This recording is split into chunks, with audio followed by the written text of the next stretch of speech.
Hello there, and welcome to another Book of Boba Fett review, or might I call it today, Mandalorian Chapter 17 review.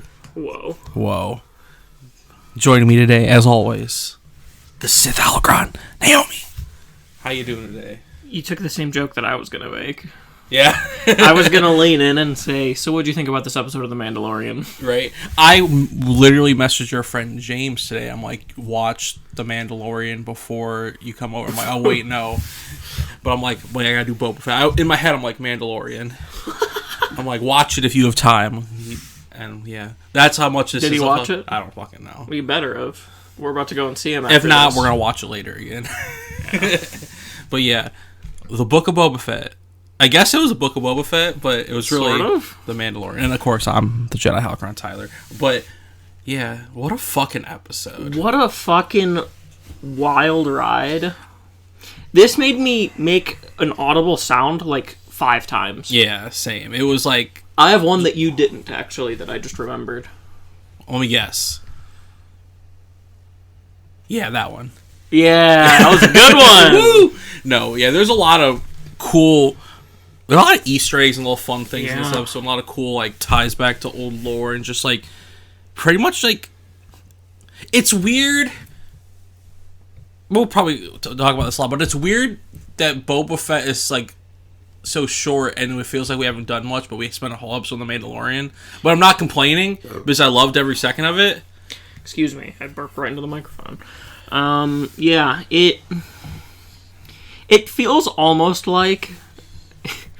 It feels almost like this show was gonna be... What is it? It's 7 episodes? Yeah. It feels like it was gonna be 6 episodes.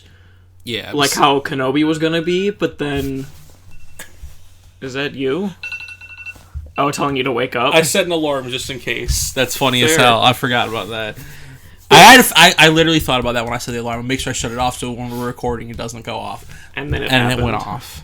But it feels like Book of Boba Fett was supposed to be 6 episodes, a lot like Kenobi is going to be 6 episodes. Yeah. But like Jon Favreau and them were like, well, why don't we slide a little Mandalorian in there? Yeah, let's do a little setup for season 3 since they've been waiting so long. I feel like that's what happened. Maybe, yeah. Because this was such like a sidetrack. Right. And like had nothing to do with Boba Fett at all. Yeah, it's just like, oh, we need...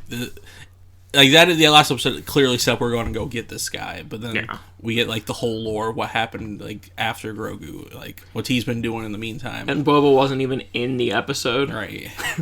We got Fennec at the end, at least. I feel like they could have released this as its own thing. Yeah. Like under its own title. It's like a special episode or something. Put this shit in theaters. Wouldn't that have been baller as hell? Yeah. This was their... This is part of the, hey, if you watch one Disney Plus show, you gotta watch them all. Oh, yeah. This is their way to, like, make sure you're watching them all. Which, because, like, the MCU does the different thing where they're, like, they try not to do any of the, like, big stuff in the shows. It's more, like, character pieces and more stuff like that.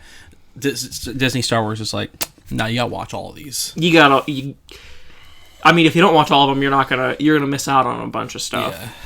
Like, a lot of, like, it's weird. I feel like a lot of lore stuff. Yeah, I feel like Book of Boba Fett's like the show where it's like, you don't need to watch it. Well, maybe that's counteracting what I just said. Like, if you want everything, you watch it. But, like, people are going to go into Mandalorian Season 3 like, where do you get that shit? What's going on? Where's this? Where's that? And, like, if you're hardcore, you know it and you see it and you watch it. But, like, I'm sure there's some people that would be like, I don't care.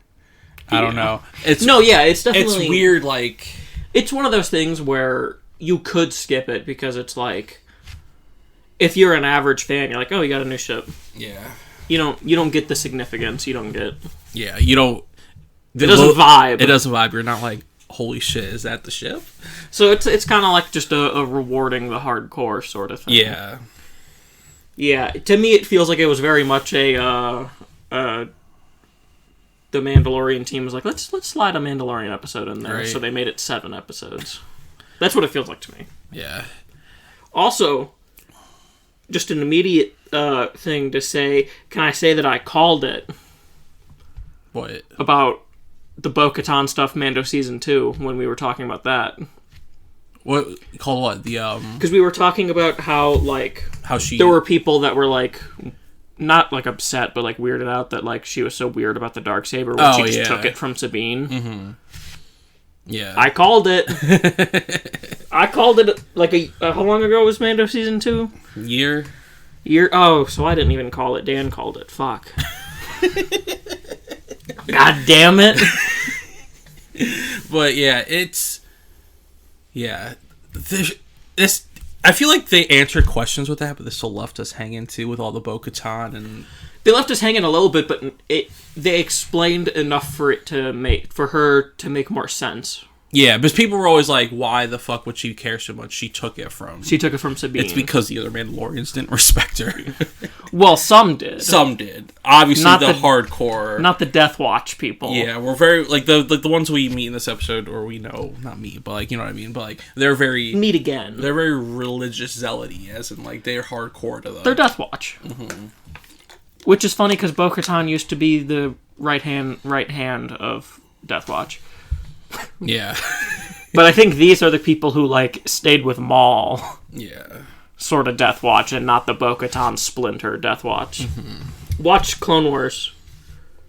Yes, to understand all of, like, the Bo-Katan stuff. And, yeah, you'll learn more about the Darksaber and the Vizsla clan, you know? All the lore. Did this episode give you a little bit Trials of the Darksaber vibes?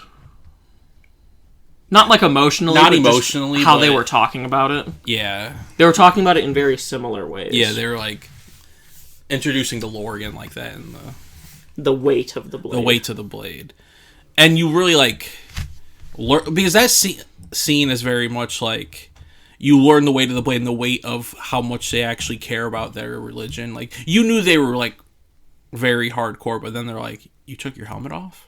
Get the fuck out of here. Get the fuck out." They're like, he's like, how can I like fix it? You like go to Mandalore and do, well, I forgot what they said. Something in the mines? Something in the mines of Mandalore. And they're like, it was like the mines were destroyed. And it's like, this is the way. This is the way. Get the fuck out. Yeah. Can I just say, by the way, Ring Worlds confirmed in Star Wars now? That was dope. It felt like we were like it. That was the one that made me make a sound that I know it didn't make you make a sound. Yeah, I'm like, what is this? I just about fucking moistened my panties when I saw that shit, man. So have you seen Ring Worlds in Star Wars before? No, I didn't. Not think in so. canon. Yeah, I'm sure they were a thing in Legends, but like. Ring Worlds are like a pretty popular thing in like science fiction in general, and I fucking love Ring Worlds. Yeah. So for there to be one in Star Wars, beautiful. Yeah, this episode truly just added to the lore of the world. Yeah, like, and I want to see more Ring Worlds. Right. It reminds me of how in Rogue One we had that at like the very beginning there was like that random like space station set between two asteroids. Yeah. And I was like, that's so fucking cool. I want to see more of that. And we didn't. Yeah. I feel like this is the same thing where it's like, let's show me more Ring Worlds, and then we're just not going to see any more. What was the cool thing we saw in Visions? Was it like a Star Destroyer attached to like the two Star Destroyers attached together? No, not that. It was like in the Lop and Ocho episode. Was it like a planet Star Destroyer or like Star Killer base? No, maybe I'm confused. There was something really cool you're talking about. Where it's like I don't know. Go watch our Lop and Ocho review. Yeah. But it was like the shot with, I thought it was like something similar, but I don't know. I don't remember. I don't remember either. I have bad memory. Yeah. Yeah, but that definitely didn't make me pop off, and I'm like, this is dope. That made me fucking pop off. It was just 2 a.m, and I was trying not to wake up my parents, and I just went... Because when they first showed that, I'm like, what the fuck is this? Is this an actual planet? And I'm like, because it looks like Coruscant-y, but it's more like, or it's a ring, obviously, but... Yeah, that's fucking badass, right? Just like how do you maneuver that planet? Like that's dope. Just like the physics of it, like how it's like rotating. And you see the sun on certain parts, and you see the sun not on other parts. Well, that's how it. At least I'm pretty sure in like other sci-fi, that's like how they explain like the gravity. Yeah, it just like spins. So cool. Also, I kind of like Mando taking public transport. Right? He's just a peasant, just. It was actually that scene was weirdly cool just because you get to see all his like like what is his arsenal for real? Like we see all what he has left. What do you got left? It's a good like check-in point. Like what do you got left? Because in Mando season 1 and 2, he had a full fucking cabinet of blasters. Yeah, shit's all gone now. Shit's all gone. Yeah, that was kind of cool, and I like how he had a little boot blaster that he's just never used. Right. He's when I write a lot of bounty hunter characters because I'm a nerd. Like I just write a lot of characters, and they always have like boot blasters or like just like little tiny ones that they never use. Yeah, you gotta have one for in case of emergencies. Yeah, gotta have the backup. Right. In case you get disarmed. Also, he still has whistling birds left. Yeah, he had a fair amount too. I thought he was out. Was that maybe any chance the armor we didn't see the armor make him more? No, I think it was just that when Gideon said that was your last salvo, it was the last one that he brought with him. Yeah. Because I think you have to like load it manually. Yeah. Yeah, definitely. Yeah. So I think that's what it was. Probably. Yeah, he has a few whistling birds left. Yeah. Some of that shit, honest thing he was saying, I'm like, oh, that's a weapon? Like the little like weird things on Pucks. his belt, like the puck. Those were things. like, I bet they were explosives. Yeah. But yeah, okay. So what do you want to talk about specifically? Well, we should just go kind of in order, I guess. Kind of in order, like all the stuff on the ring world. Yeah, I kind of liked how he cut himself. Yes, that's what I love. How it shows he's very clearly out of his element using this Darksaber. Like he hurt himself like badly, yeah, and like he looks very what's the word I'm looking for like. Novice. Yes, but like he looks very not mechanical, but like I can't think of the word, but he looks very like the word that you're thinking of. He looks. It's just he's very. There's no finesse to it. There's no like rhythm. It's very like robotic. Yeah, yeah. Well, I love that. Like they very clearly intentionally showed that he is a complete novice with a blade. Yeah, like he literally cut himself against with a bunch of pig butchers. Like. Dog. Oh yeah, dogs. They were the dog people. They're the dog people. The Clatoonians. I'm sorry, I was thinking about the butchers. I'm like, oh, they got pigs hanging up in there. Yeah, is this the first time we've seen meat curtains in Star Wars? It was, yeah. I like it though. We're getting that little like taste of our life in the Star Wars. A little taste of a slice of life, and I like how they still have meat curtains. Yeah. I was really hoping we'd see one of like a very specific, like, oh, that's like clearly a Star Wars creature, but it just looked like normal meat that we'd see at a normal meat locker. Yeah. They just had like a bantha head. Right. At first I thought he was going there because like the Clatoonians on Tatooine were like trying to hire him. Yes, that's what I thought too. That was my first. I thought he was on Tatooine. Yeah. Because we didn't see the outside until he was done. Mm-hmm. Because I didn't expect there to be like, I didn't expect to spend the whole episode with him. Yeah, me neither.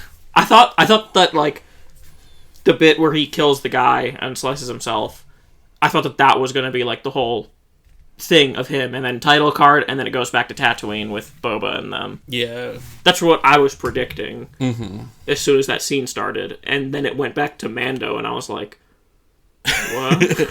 Like, what? But yeah, because he goes to the people, and he's very like, just give me my fucking money and give me my information. I don't know, I don't even want the money, I just want the information. Yeah. Like, where what was the information? I think it was where the Mandalorians were. Yeah, so I don't think he would have been to the armorer before that to get more whistling birds. Yeah. No, but we see him get on the transit after to go to Tatooine. No, he did that before he went to go and see the Mandalorians. No. Yes. The transport was to Tatooine. No. He gave the head to the rich guy. Yeah. Took the money and then went and saw the armorer. Yeah. So, if the information was where the armorer is, he couldn't have seen the armorer before that. No, but you're talking about the whistling birds thing still, that how do you get more? Oh, yeah. Because he doesn't have the transport till after that. I'm just saying, it's a possibility. I thought you were saying... I don't know what I thought you were saying. Yeah. Mix up. Yeah. That was my first pop-off moment. Yeah. The armorer. I'm like, who the fuck's that? I'm like, it's my girl! Also, what a fucking terrifying area to live in. Right? Just suspended over space? Yeah. That's literally like the under like the sewer area of a fucking ring plant, just like the down area, like the alleys and like the ridgeways. And it's like, who wants to stay down there? But it's like when she was fighting him. No, was she fighting when him? they were sparring? Where they were sparring to see the Darksaber, and he falls. I'm like, and he comes up with the. I'm like, oh, I forgot about that. Thank God. Even knowing that like Mando season 3 is happening, I was still like clenched when any of the fights were happening on that little walkway, because I'm like, what if he falls off and like suffocates to death? Especially the one against Vizsla. I don't remember his name, because they took the jetpacks off. Yeah, I'm like, if they fall, they're fucked for real this time. Well, it's also funny because you knew he couldn't throw Mando off while Mando had the Darksaber. Yeah. That's why he threw him into a wall. Right, yeah. Otherwise, he would have just yeeted him off. Yeah, what's the point of trying to lay claim to the Darksaber if it's just going to be gone afterwards? It's just going to be floating in space, and then we have to wait 30 years for Maz Kanata to get it again. Story for another time. Yeah.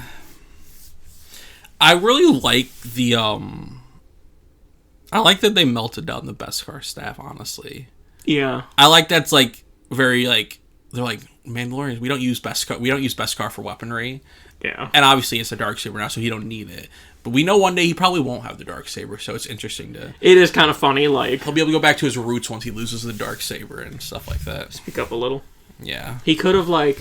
Yeah, I assumed he was going to keep the spear for, like, when he doesn't have the Darksaber anymore.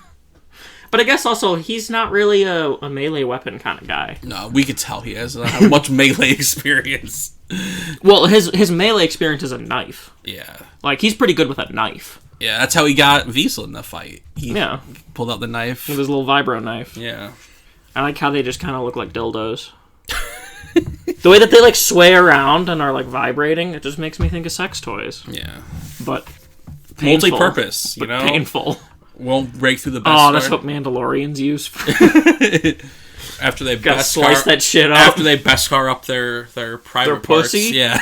After they Beskar up their asshole, they just shove a vibro Because you blade. know, like, very protective, like, parents and the Mando children are like, no, you're putting on this Mandalorian Beskar chastity belt. Like, let's fucking go.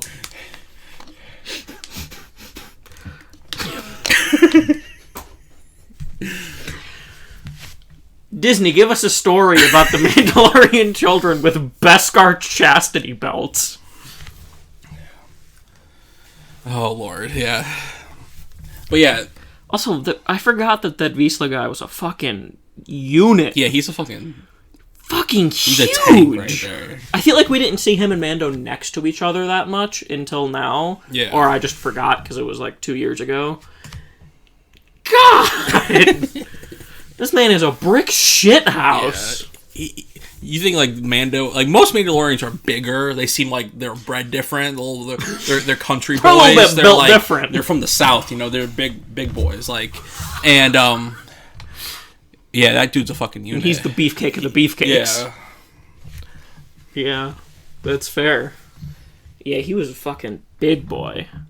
I like how he was just like, fuck it, you're not worthy of this shit. Like, you're not, I'm a Vizsla, fuck you. Yeah. I just want this fucking Darksaber. It makes sense. Everyone other than Maul that we've seen hold the Darksaber is from House Vizsla. Yeah. Wait, Clan Ren is part of House Vizsla.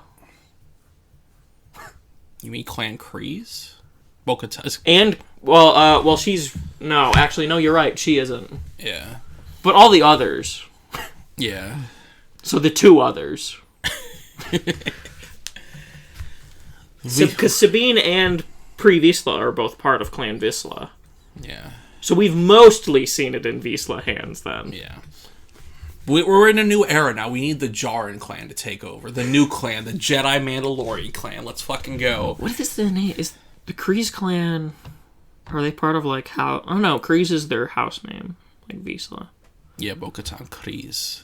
Well, yeah, but they call her Sabine Wren, but she's part of House Vizsla. It's confusing. Yeah, I thought they were House Wren, too, though. No, it's Clan Wren of House Vizsla. Oh, Clan Wren of House Vizsla. That's what Sabine always says when she, like, talks to other Mandalorians. That makes sense. She's like, I'm Sabine Wren, Clan Wren, House Vizsla. Which Hogwarts house are you in, and then which family are you in after that? Whoa.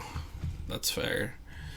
that makes sense. That's how you do the lore in Star Wars. We need a chart. We really do.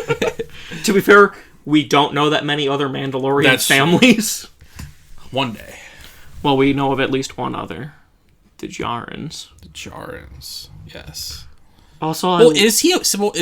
But he's a foundling, though, right? He's a clan of 2. Yeah, it's true. Remember, yes. They gave him the crest. The crest. He has a crest. That means he's a clan. Okay. Yeah, that's true. Once you have a family crest.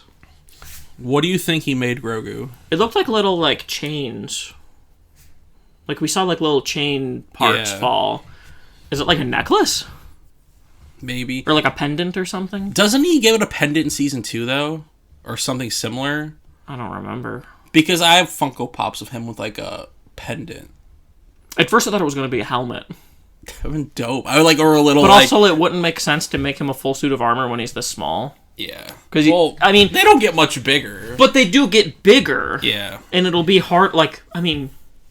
That helmet, you think if his head gets any bigger, the helmet's useless then. Yeah.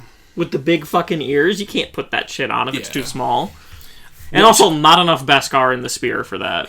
Funny side tangent. Right before I watched this episode, I'm like, I have 30 minutes to kill. What do? I watched Monsters at Work, the Monsters, Inc. spinoff on Disney Plus TV show. Man, big horns. One of the main characters, he put a helmet on because they work at a scare factory or a laugh factory now. Had little holes inside for his ears. Could do that with Grogu's helmet. Sure, bud. I'm just saying. No, I like the idea of the Beskar ears. Yeah. I don't know how the fuck you would put that helmet on, but I'm sure you can kind of, like... Ears are flexible. You can kind of move them. Yeah. You know? So, did we find Mando's Season 3 mission in this episode? Which is... Going back to Grogu. No, not going back to Grogu. Going to the mines of Mandalore. Is that his goal now going forward? I could see that. It's obviously he's not gonna be with Grogu, but is his goal now to go back to Mandalore, maybe take it back and go to the mines? Yeah. Yeah, I could see that. And obviously we have, like, the lingering Bo-Katan thing of, like, she's probably gonna try to get her Darksaber back. Well, and also just, like, he's gonna need help trying to take back Mandalore. Yeah. Sort of thing. Which I think is why he did this job for free. Yeah. In Book of Boba. It's so that he can ask Boba and them for help again. And also, like, he kind of owes him one. Absolutely, but I also think that was also a little bit of it. Yeah. And, of course, the honor. Yeah. Because, like, at the beginning, he was like, your boss had a whole bunch of credits in there, I have no right to them. Right. I would have fucking taken them shits. But he's an honorable man. I'm kind of sad that he's the armorer is such they're such so strict cultists, because now I feel like we're not going to see her for a while again. Yeah, we probably won't see her for a while. But yeah. But we'll see her again. Yeah, for sure. Also, it's kind of sad that it was just the 2 of them living down there. Yeah. They're all gone. The only 2 survivors. They all died for Mando, and then they excommunicate him. Right. Do you think, fuck, I lost my train of thought. We see, I wish he would have, like, explained himself more to the Mandalorian, but you know she wasn't going to care. There's no explanation that would make it valid. To save Not Grogu. to the cultists, To save the foundling. No explanation. You think that these religious zealots would make an exception? Nah. That's not how organized religion works. Right. Yeah. It was also just, like, such a moment of shock. Yeah. Like, these are my people, and, like, he's been with them since his family died, sort of thing. Mm-hmm. And now they're just like, get the fuck out of here, you fucking useless outsider. The whiplash of that surely would have left him incapable of even, like, trying to explain. I actually really like this, though, now that I think about it, story-wise, because it's going to be, like, the dynamic of what Star Wars is always about, found family, between his 2 found families. Yeah. The ones that have found him and saved him, the ones that he found that made him want to, like, leave his found family. It's going to be interesting, like, a cool like where that ends up in the end. And this will be a good like thing to show him just how like culty the Armorer's people are. Because like he was kind of upset when Bo was like talking about like them being cultists and shit. Yeah. And like he was pissed when she took off her helmet and stuff. So like he's very clearly like very indoctrinated into this belief system. So I feel like him getting booted from it'll be a good like wake up call. Yeah, it'll be a good battle of self to figure out who he is after all. Who is he after Grogu and after he's not with his crew? Let's talk about the Battle of the Night of 1,000 Tears. Yeah. I did not expect it just that they dropped 1,000 bombs on Mandalore. Well, I think there was more to it than that. I mean, yes, but like they dropped a fuck ton of bombs. Yeah, that was they dropped 1,000 bombs. I'm confused why they didn't just orbitally bombard it. Yeah. Why not just have like 20 Star Destroyers and just slag the whole planet? Why instead of having like 10 Star Destroyers, why would you then decide to send 10,000 TIE bombers? Right. It is an orbital bombardment is so underutilized in Star Wars. You could have slagged that whole planet with a fleet of Star Destroyers. Yeah. You didn't have to make 7,000 extra bombers. Yeah, like that's a lot of labor, you know? It's a lot of fucking people. So what... Okay, they didn't... I feel like they didn't give us the whole story of that. No. But like, so... But we only got it from Armor's perspective, who wasn't even there. Yeah. So do we assume Bo-Katan was on planet when that happened? I don't know where the fuck she would have been on planet. Yeah. We saw the Capitol blow up. Yeah. So she definitely wasn't in, like, the throne room. So it was like... They said she, like... They very much dismissed her as, like, they called her a cautionary tale. Yeah. So, like, they're obviously not big fans of her. Like, so she lost the dark... We get that she lost the Darksaber that night, probably. Mm-hmm. But we don't know exactly how or when or why or... Gideon probably... Oh, yeah. Outsmarted her in some way. I want to see, like... I want to see it. I want to see the whole, because all the shots we got from it were, like, really cool. Like, the fucking, like, the K2 droids with the Imperial probe droids just, like, scouring the... Killing every planet. Survivor. Yeah. Yeah, fucking wild. Yeah, it was just giving us a little taste. Yeah. Mando season 3 will probably see more flashbacks, if I had to guess. Yeah, I bet in season 3 too we see like flashbacks to the Mandalorian and Jedi Wars too. Ooh, that would be sick. Because I feel like that's going to be a thing eventually. I feel like we're leading up to another one, right? A new Mandalorian Jedi War? Yeah. With, like, the 6 Mandalorians that are left and the 6 Jedi. And the 6 Jedi that are left? That's not a war. I know. That's Captain America Civil War. Yes. No, but I feel like there's something... That, like, idea is going to lead somewhere to them, like... I don't know. I feel like that's going to go somewhere. I think when we do get to, like, Disney era Old Republic, we're going to see the whole Mandalorian Jedi War. Yeah. We have to. I want to. That'd be cool. Even though we know how it ends, but... So why... Refresh me. Why do the Jedi not like the Mandalorians? Or the other way around? What is their beef through history? It's kind of like... I don't know. It's just they just... I don't actually know that much about like Legends versions of it, and I don't think there's that much explanation of it in canon. Yeah, no. They're kind of just natural enemies, and I mean, they did say in this episode, when Armor was talking about the Jedi, Mando was just like, that's the opposite of us.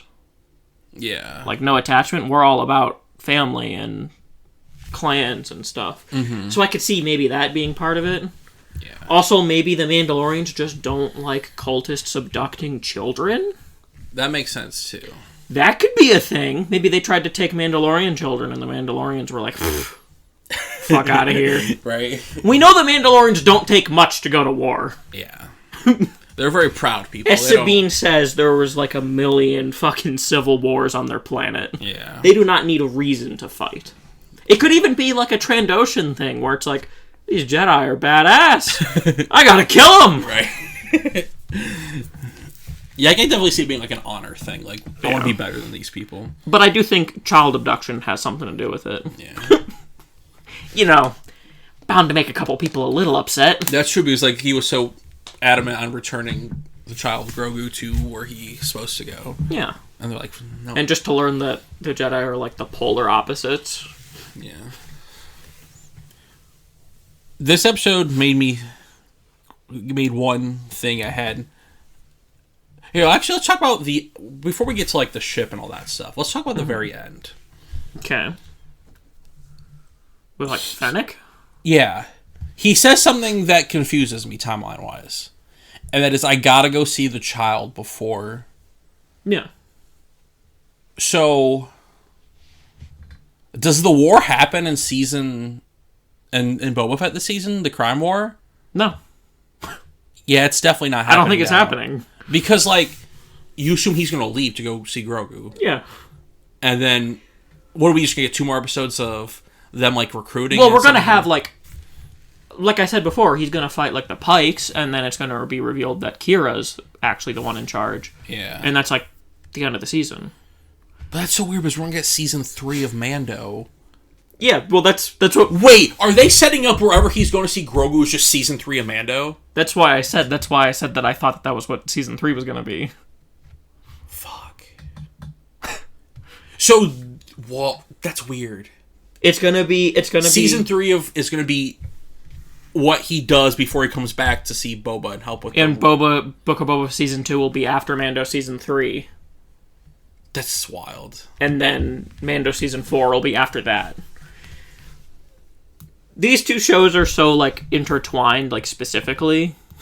Yeah. This show's literally just, you want more backstory on all the stuff we couldn't cover in The Mandalorian? Here you go. Yeah. Which I'm here for. We're gonna have, like, a little fight with, like, the dozen or so Pikes that showed up. And then they're gonna find out Qi'ra's the one who sent them there. Yeah. And that's gonna be the end of season thing. And that's gonna like I said before. But yeah, absolutely no. War is not happening this season. Yeah. Because Mando just left. So interesting. And also, you know, crime wars take a little while. Yeah. And I feel like it would have been really underwhelming if it was... I mean, obviously we already predicted that it was going to be a season 2 thing. But just now it feels like we'll see even less of the war. Yeah, especially because we spent a whole episode on Mando, too. Mm-hmm. I feel like... I don't know. This show's so weird, but I love it. Yeah, I feel like... people online... like, I wonder what people think about this episode. One common thread I've seen online is like... I think I might have said it already, but like... Speak up a little. This is the best episode of The Mandalorian with the worst episode of Boba Fett. That's fair. Yeah. Yeah, it's interesting. I know everyone's going to love it, because this is what we want. Because this is Mandalorian, yeah. But it just... this episode, for me, throws off, like, what is Boba Fett's show going forward? Are we getting a season 2? What is happening? Like... Well, I think we have to get a season 2 now, just because, like, they're setting up this whole plot that they just don't have the time to get to. Yeah. Like, this is more like just... I feel like Book of Boba Fett season 1 is just, like... backstory and like setting things up. It does really. It is entirely an introductory thing. Yeah. It is just, hey, you want to know how Boba Fett came back? Here you go. Hey, you want to know what Boba Fett's going to be doing in the future? Here you go. But not any actual like plot progression. Yeah. This feels almost like it would be like a prequel show. Like it would be like we get like Book of Boba Fett season 2 and see the war, and then we're like, how did that all get set up? And so then they would do like season 2, but it's actually before it, so they just did this one first. Yeah. Because it's all introductory stuff. It's nothing like plot. Yeah. It's wild. We spent 5 episodes in this show, and I've spent 75% of it not on the current, like where Boba Fett is currently. Yeah. It's so weird. That's what I said, introductory. I love it, though. Yeah, I actually really like it. Yeah. Because it's just giving us valuable information and a lot of good, like, character stuff. Yeah. Giving Boba Fett a personality. Yes. Introducing BK to, like, more people. Yeah. Does a lot of good stuff. It's just not what people were anticipating. Not at all. But yeah, let's get to Tatooine. Tatooine, we see. So, Cal Kestis is dead. No. His droid was there. That's just a BD. No, it was his droid. No, it wasn't. Absolutely. No, it wasn't. Absolutely. No, it was not. We've only seen a BD droid in lore, in Fallen Order, and Afra comics. That's it. That's because they created the droid for Fallen Order. I want to believe. You want to believe he's dead? Well, he's probably dead. Probably dies before the original trilogy, honestly. I don't want BD-1 just to end up on Tatooine. That made me excited too when we saw the BD droid. I'm like, yo. I like how it used like the hologram thing. The hologram that looked like the map in game. Yeah. That was a cool little like Tatooine, home of the Easter egg. Yeah. Yeah, I got real hype when I saw the BD droid. Yeah.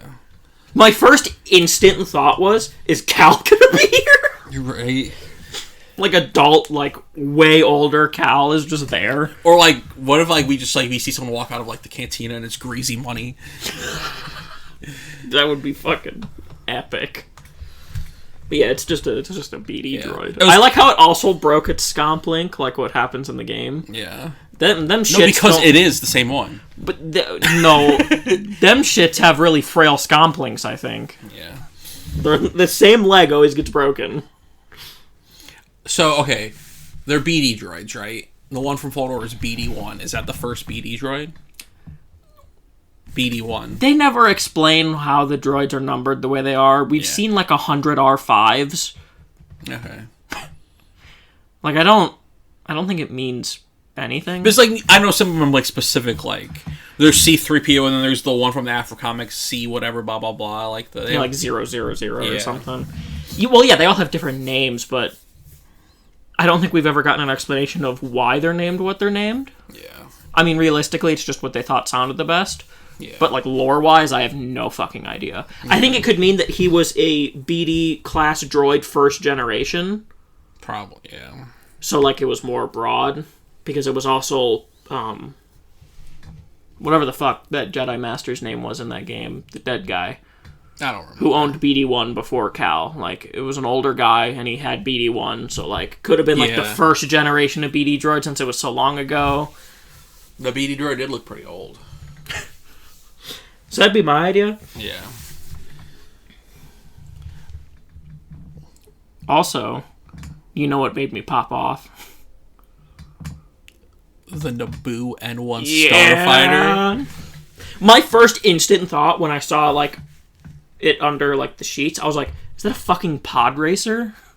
Right, I thought that too. And then I'm like, no. Cobb Vanth has Anakin's pod racer. I didn't think it was Anakin's pod racer. When I was watching that, I'm like, wait, is that Anakin's ship? But no, it's the ship that Anakin was in on Naboo when he was like fucking he was a people kid. Toddler. Yeah. Do you think it's the exact same one? No. I mean, his pod racer was there. Maybe his Naboo ship was there. That isn't confirmed that it was his pod racer, is it? Cobb Vanth's ship is absolutely his pod racer. I mean, I agree, but is that like 100% confirmed? It has to be. Where else would that pod racer be? I mean, it could just be a part that looked like it. No, it's absolutely Anakin's. You know how many red Ford F-150s there are in the world? Too many. So imagine how many yellow pod racers there are in the world. Anakin did build his himself, though. Yeah. So it's a special. It's a one custom. of a kind. It's a custom. Yeah. No, this was not Anakin's. Yeah, probably not. Well, I also think there's no way of knowing. Oh yeah, we'll never know. Especially now, because he modded that bitch up. It was like a fucking motorcycle version. N1 starfighters are fucking awesome. Yeah. I love the Naboo ships. Like Phantom Menace is a weird movie, obviously. But I fucking love the Naboo ships. And I feel like a lot of people do. I love just Naboo. Yeah. There's everything about Naboo, like the aesthetics and the ships and everything from Naboo. And like N1 starfighters are so underutilized. And I remember people being hyped that you could play as them in Battlefront. Yeah. So I feel like they're a pretty beloved ship, funnily. Right. So now they just gave us one with like a good character. Yeah. I love too how he's just like, do you have a Razor Crest? Do you have a Razor Crest? It's like, I need a Razor Crest. It's like when your German Shepherd dies and then you go and get a new German Shepherd. Right. Where's my German Shepherd? It's very much like a Mandalorian thing to do. Be like, I just want what I want, like the same thing. Where's my Razor Crest? Right. I'm like, how am I supposed to hold all my weapons in here? Where's my toilet? I mean, yeah, it's not super effective for a bounty hunter, but bounty hunter times are over for now. More nerd stuff. When I write bounty hunters who have fighter ships rather than frigates, they're usually bounty hunters that don't take capture jobs. Because you can't do a capture job if you have a fighter. Yeah. What are you going to do, strap them to the hood? I mean, maybe if they're dead. You want to know what my favorite low-key modification he did to the ship was? The little Grogu slot on yes. top? Yeah. When I saw that, I'm like, well, they're going to be back together. Didn't even do it. They're going to be back together one day. Oh, yeah.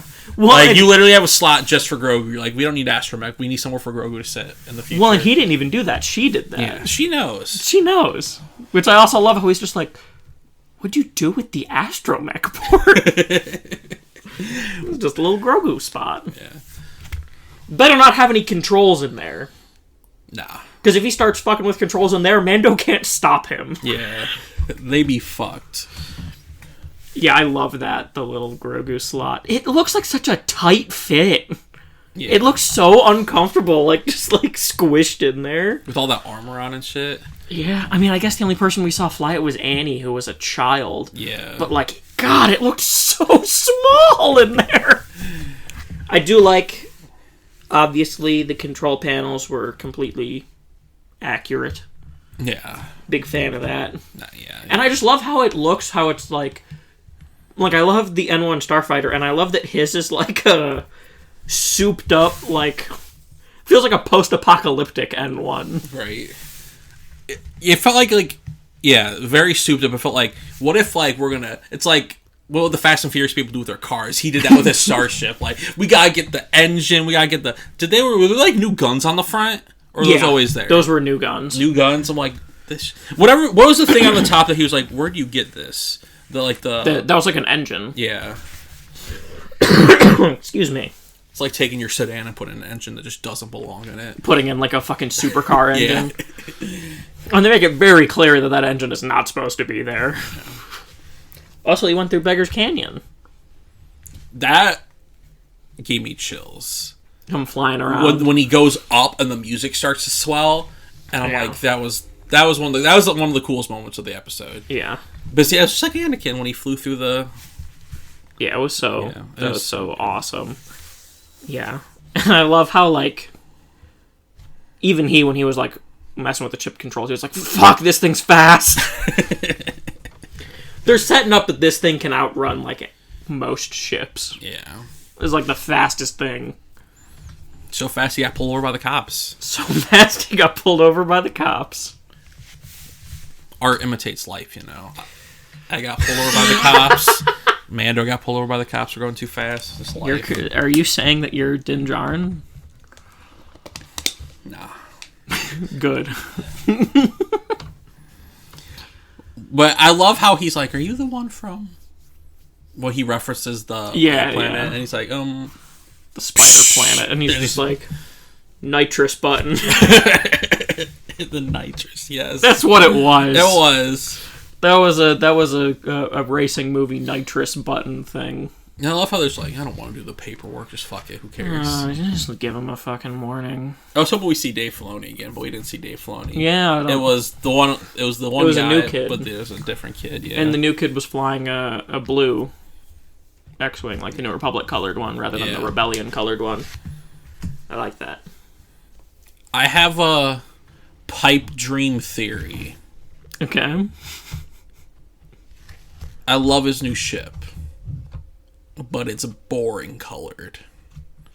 Sabine's gonna paint his ship. I kind of like how it looks, though. It's the same color as the Razor Crest. Yeah, but it's boring.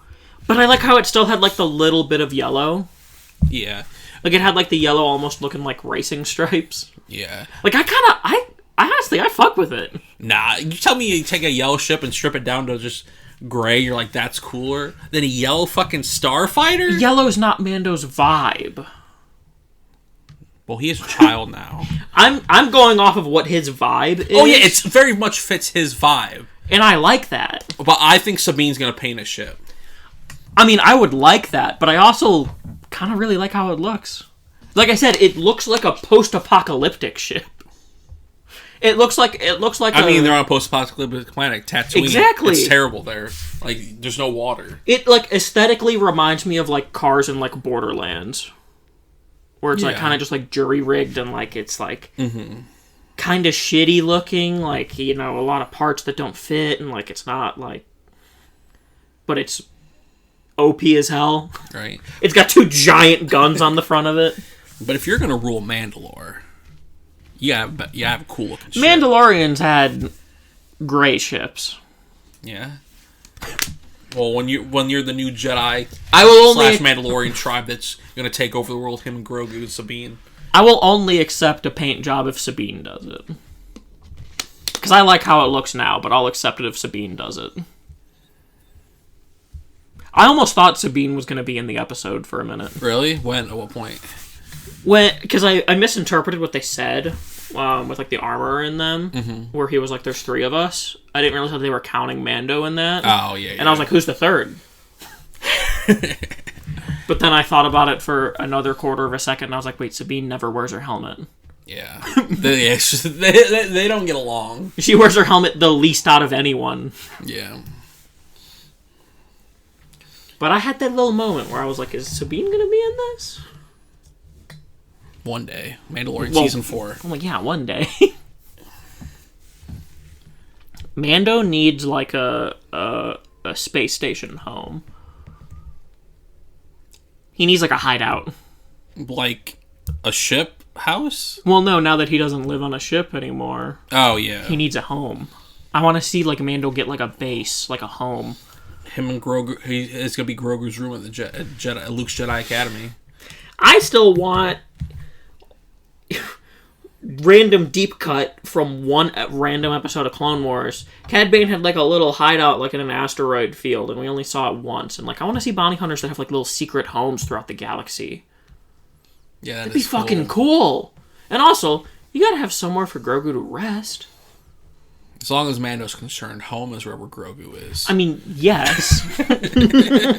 I also really like this scene on the when he was on the transport and he was like holding the pack, like whatever he made Grogu, and it just kind of looked like him with the ears. Yeah, that was very intentional. I'm like, that's so dope. I love that little. Oh, you know what it probably is? What? It's like a Mudhorn pendant. I thought he already had one though. I don't think he does. Let me Google it. When did he get a necklace? I don't remember this. Well, regardless, I bet it's something with a Mudhorn. Because that's their clan. Yeah. Maybe I'm wrong, but like...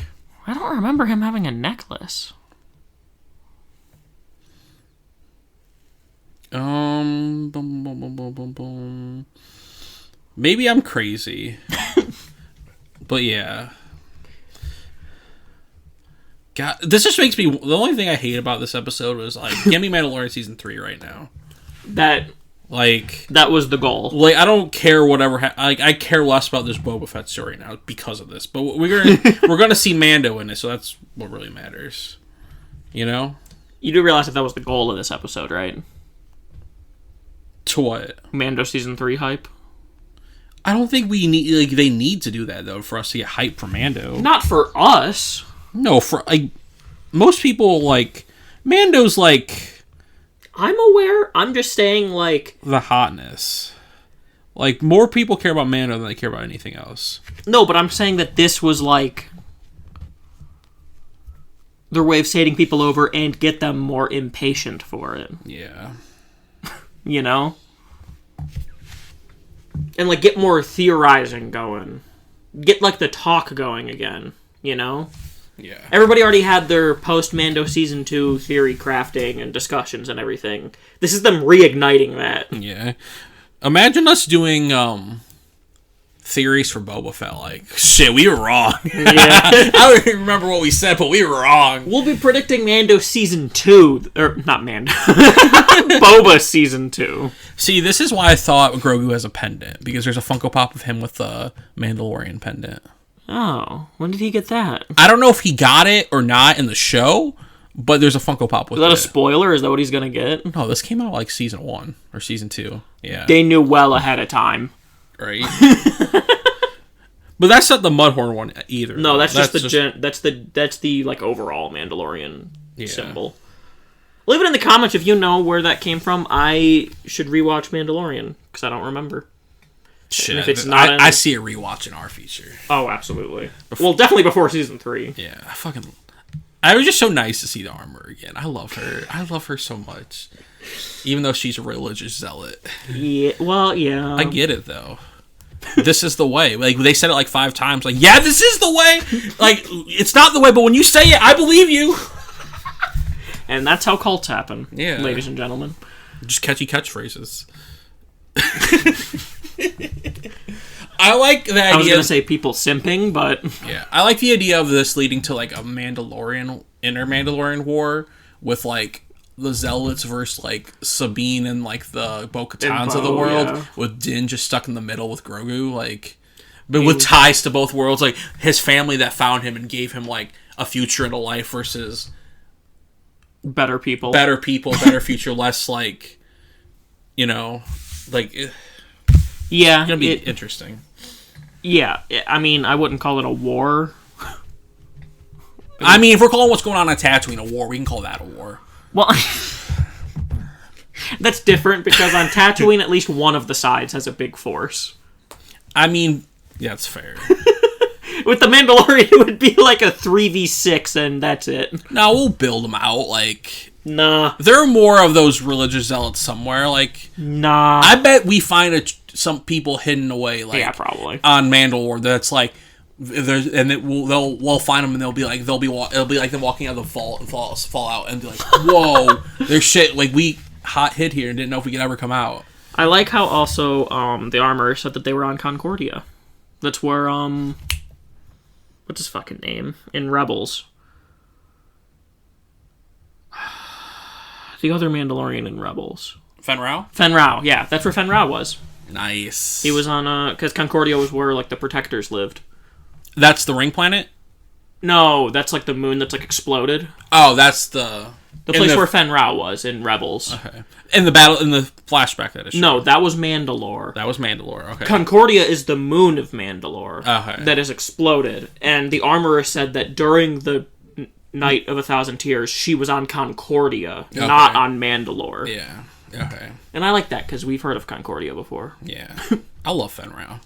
Yeah, I like Fen Rao's. At least I think they were on Concordia. Either that or Sabine's home was on Concordia. Yeah, well, either way. We've seen the planet before. That's all that matters. Yeah. And it's an exploded planet, and it looks really cool. Oh, yeah. Again, assuming that that's the planet that I'm thinking of. I'm pretty positive that that's what it is, though. Yeah. One thing we forgot to mention is just the love that this obviously this episode gives much love to the Phantom Menace. Yeah. And when Din Djarin gets out of the ship and he says the word that was wizard or whatever. No, she goes, so what'd you think? And he just goes, wizard. And I'm like, I popped off. I'm like, yes! Yeah. Because, like, I think in comics it's, like, said, like, a couple of times. Like, it's not just Anakin that said it. Yeah. Like, it is, like, a term. Anakin never said it. It was Kidster. Oh, yeah, it was Kidster. That's a wizard, Annie! You're right. Go! Yeah, that made me hype. Kidster confirmed? No, he's probably old as hell now. He'd be... Well, no, because... He was a kid during the Phantom Menace. No, but this is also closer to Return of the Jedi than it is to Force Awakens. He might only be like 40. Vader died at like 40, so yeah. Assuming they were around the same age, yeah, he'd be an adult. He'd be daddy weddy. Yeah. I don't know why I said it like that. He'd be daddy weddy. I don't know. Honestly, live action Kitster Star Wars story. Where's it at? He's always been live action. Exactly. Honestly, man, if we get a live action Kitster one day, you can call it That's So Wizard, a Star Wars story. Yeah. And it's like he has psychic visions like That's So Raven.